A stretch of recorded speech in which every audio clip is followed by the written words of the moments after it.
Okay, so now we'll talk about the management of Cushing's syndrome. So untreated severe Cushing syndrome has 50% 5-year mortality rate, right?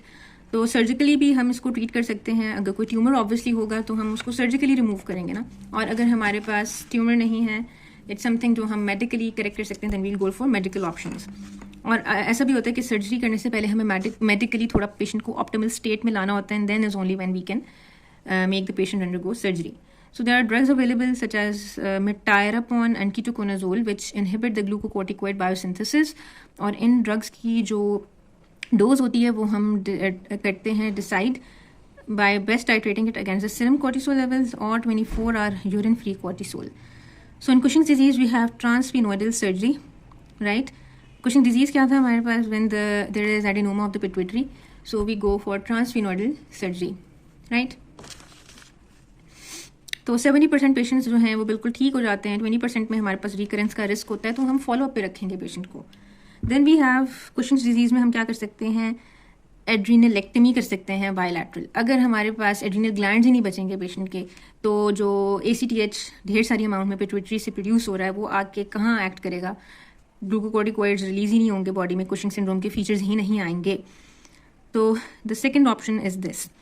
It effectively cures ACTH dependent Cushing syndrome. लेकिन वो कह रहे हैं कि जो pituitary dependent Cushing syndrome होता है, यानी पिट्यूटरी एडिनोमा है या पिट्यूटरी ट्यूमर है, उसकी वजह से जब हम एड्रीनल ग्लैंड्स को रिमूव कर रहे हैं ताकि ACTH जो एक्सेस में प्रोड्यूस हो रहा है उसको एक्ट करने के लिए कोई जगह ही ना मिले, तो उससे एक मसला होता है, that is called as a Nelson syndrome. अब नेल्सन सिंड्रोम क्या है कि लॉस ऑफ नेगेटिव फीडबैक हो गया है. कॉर्टिसोल तो अब सिक्रीट ही नहीं हो रहा है, एड्रीनल ग्लैंड्स आपने खत्म कर दिए हैं पेशेंट के, कॉर्टिसोल अब बनेगा ही नहीं.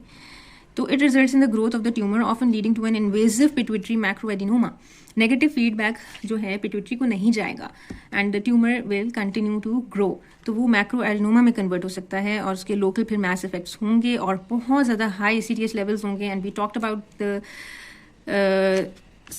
The features. High levels of ACTH can cause क्या थे वो? मार्क्ड पिगमेंटेशन थी, हाइपोकैलेमिक एल्किलोसिस था, और हाइपरग्लाइसीमिया था, और कैकेक्सिया.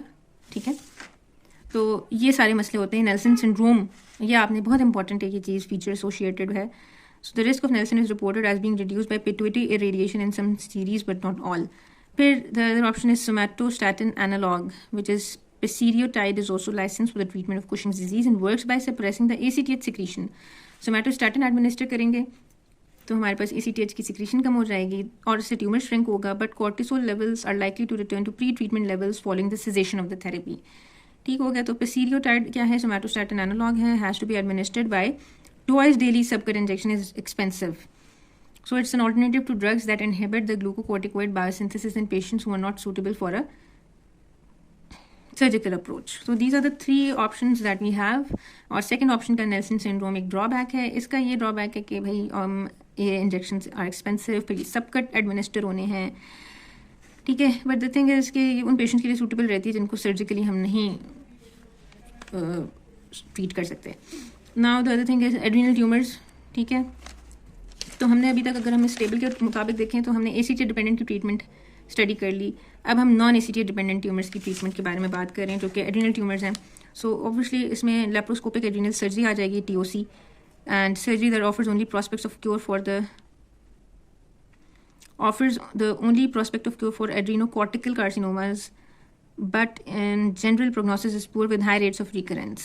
So even in patients with localized disease at presentation, ठीक है, हम करते तो हैं लेकिन recurrence का चांस ज़्यादा होता है. So radiotherapy to the tumor bed reduces the risk of local recurrence. Systemic therapy consists of the adrenolytic drugs mitotin and chemotherapy, but responses are poor.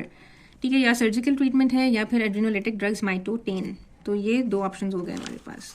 अब एक्टॉपिक सोर्सेज हैं हमारे पास जो ACTH प्रोड्यूस कर रहे हैं, जो सच एज ब्रोंकल कार्सिनोइड्स. तो obviously जो सोर्स है उसको हम ट्रीट करेंगे ना. हमने कहा था small cell carcinoma of the bronchus is one of the sources of ectopic ACTH. तो हम उस कार्सिनोमा को ट्रीट करेंगे. In patients with incurable malignancy it's important to reduce the severity of the Cushing syndrome using medical therapy और if appropriate bilateral adrenalectomy. ठीक है, इसमें भी हम ये कंसिडर कर सकते हैं, बायलैटरल एड्रीनलेक्टमी. ओके.